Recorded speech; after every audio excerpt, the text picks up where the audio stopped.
This is your City Council Roundup, a recap of what's happening at City Hall with John Ongaro. The views expressed in this program are solely of those of the host and not necessarily those of the radio station or its partners. Well, away we go. Last night's meeting was on time, 6:30 on the nose. And how do we know that? Not because we watched it, because we were there in the room. Yes, we were. Last night's the Citizens of Outstanding Achievements Awards were handed out last night and honored with the Community Champion Award appointments as well as a sports award. But it was all part of a bigger event at the beginning. First, Noah Felice was given the Sport Achievement Award. He was the first member of Team Canada's cross-country ski team to compete in the Special Olympics World Games, and he was there accepting his award with his family. Nice to see him there. That's great. It was really great. And we were also there to be honored. Danny and Candy, Dee from our sister station, and myself were on hand last night at the City Council meeting to receive the Community Champion Award. Our team recognized for our work with the Thunder Bay Christmas Cheer Fund and the 36 Hours of Cheer, our annual Christmas fundraiser, as you know, where in the last 5 years, over $1.5 million has been raised to help those in need at Christmas. And we thank the city for the honor of accepting that award during last night's meeting. It was nice to be in the room. It really was. I have a different mindset and view of what council chambers looks like. It's much bigger than it looks like on television, and isn't it? very slick in there, but it was really nice to be there and really nice to be given that award. I said it earlier. I don't want to interrupt you here, but I just want to say thanks to the folks in our city that made the 36 Hours of Cheer a huge success. And a big thanks to a great listener and friend of the station, Brian Phillips, who nominated us for that award. Yeah. Thank you, Brian. That was very kind. They could work on the air conditioning in there. I'm not sure if it was just my nerves or if it was... I think it may have been your nerves. I was okay. It was a little hot. At one point you did ask. I tried not to make eye contact. So to the meeting we go. Last night, the new structure of City Council was announced. All the committees have been established, and the new meeting structure starts next month. One of the appointments was for the Speaker at Council. That's right. It's kind of like the Speaker of the House, but of Chambers. Councillor Andrew Folds has been selected for that role. There are some huge changes on how council is going to look and operate in the next month or so. I'm looking forward to these changes, especially the part where speakers will only have 5 minutes to speak. That'll be a big change. That's going to be the biggest challenge for them at the same time. It'll be interesting to see how that is managed during the meetings. The final committee of the whole meeting will be August 25th, and the new council structure starts September 2nd. Yes, you heard that right. September 2nd meetings now move to Tuesdays next month. One question for you. Mm-hmm. The council members, 5 minutes to speak. So is the 3-question rule gone? That includes their questions. Yes. In total, 5 minutes. Okay. It'll be interesting to see how that's managed. Mm-hmm. The city is actively moving forward on its comprehensive transportation planning and infrastructure initiatives with a mix of completed milestones, ongoing projects, and future plans aimed at enhancing mobility and safety across the city. Key achievements include the adoption and implementation of a complete streets policy and a traffic calming process, along with the development of an electric vehicle strategy and the ultimate road network plan. The city has also enabled live GPS monitoring for all buses and completed the ultimate cycling network and priority cycling and network trail. Many initiatives are currently ongoing, such as the expanding of the Road Safety Action Plan, updating and coordinating signal timings on the Harbor Expressway, systematically addressing sidewalk gaps, and piloting an on-demand responsive transit service in low-density areas. Now, future plans, which are currently not started, were announced last night too, including significant road reallocations, like the reallocation of the road right-of-way along James Street. Now visualize this from Victoria Avenue all the way to Edward Street to accommodate bike lanes. That's right, it'll go down to 2 lanes, as will Oliver/John Street from Balmoral to Court Street to accommodate on-street bike lanes as well. It's a long-term plan, and they're just getting started with this, but look for some pushback on the community once those actions take place.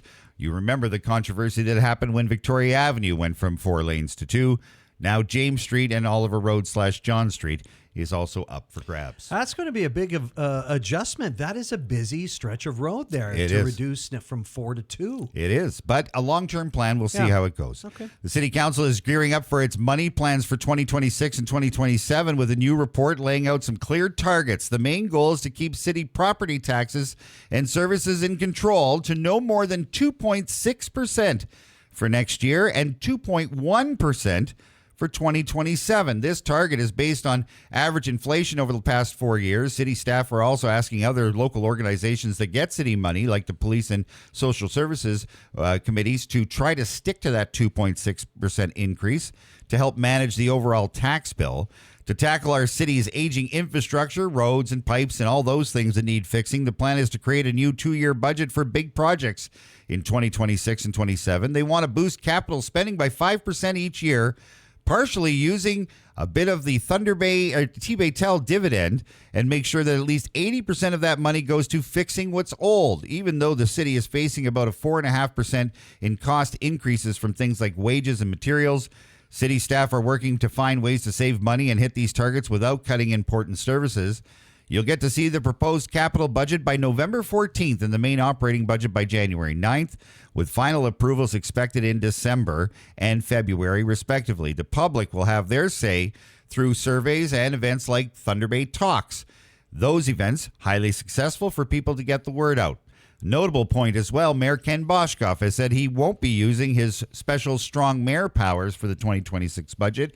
He does have the power to do the budget on his own and just present it to council, but council process will carry on. The mayor is not using those powers for those budgets. That's kind of a big deal.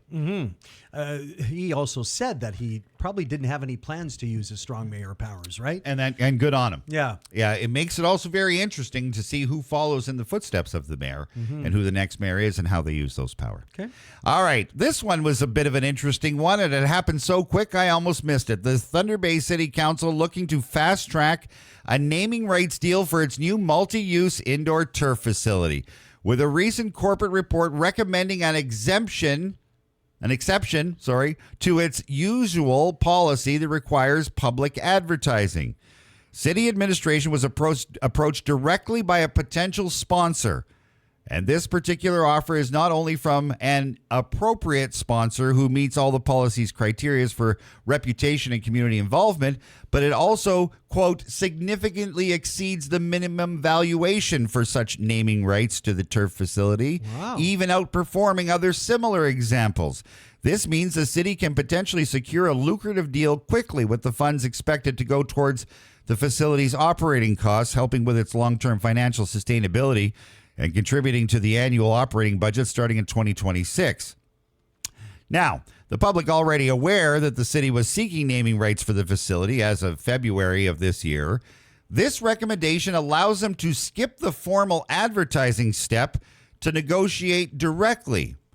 Once an agreement is reached, the proposed facility name will still be brought to council for final approval. Now, I've got some trouble with this. And no, it's not just because I have trouble with the turf. I have trouble that we're kind of backdooring some deals here.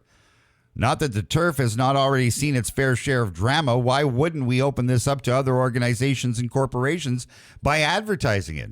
That means it could never be called 99.9 the Bay Turf or the Acadia Broadcasting Center.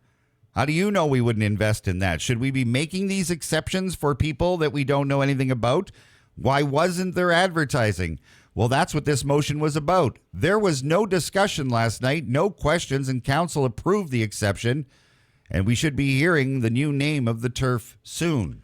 I gotta say, John, I'm kind of excited about this, especially they said this is a lucrative deal. Sure it is, but why wasn't it offered to everybody? That is the question. Okay. Makes you kind of wonder who that might be. Do you think it might be like a national company? Maybe it is. Yeah. But I still think it should have been open to local organizations to do the same thing. Okay. On to the discussion about the designated encampment areas. Here we go. The areas are spread out now and putting strains on resources. And the motion set forward last night by Councillor Kristen Oliver was to direct administration to start the process of choosing designated areas and its criteria. Councillor Oliver was asking administration to start work on choosing locations so that the selection of up to 3 sites will be based on the criteria created by council and executed by administration. In essence, her motion is saying, you're the experts, come up with the criteria, we'll help you with that, but you pick the locations based on that criteria, essentially keeping council out of the mix. Councillor Hamilton spoke up questioning council's involvement up until this point, suggesting that council's track record on this file does not come with a ton of credibility. Couldn't agree more, Councillor Hamilton. This group had a great deal of difficulty choosing the temporary village location. You know the story. It went back 3 or 4 times. Now, putting it on them for the selection of the designated encampment spots is going to be a disaster. Well, it didn't take long to show that this council is not nearly on the same page with one another. Councillor Agarwal called out council and administration saying it's been 2 years and we should have had these policies in place already, and then put forward an amendment to Councillor Oliver's motion to get the criteria approved and delegate the site selection to administration later. Councillor Benz seconded that amendment.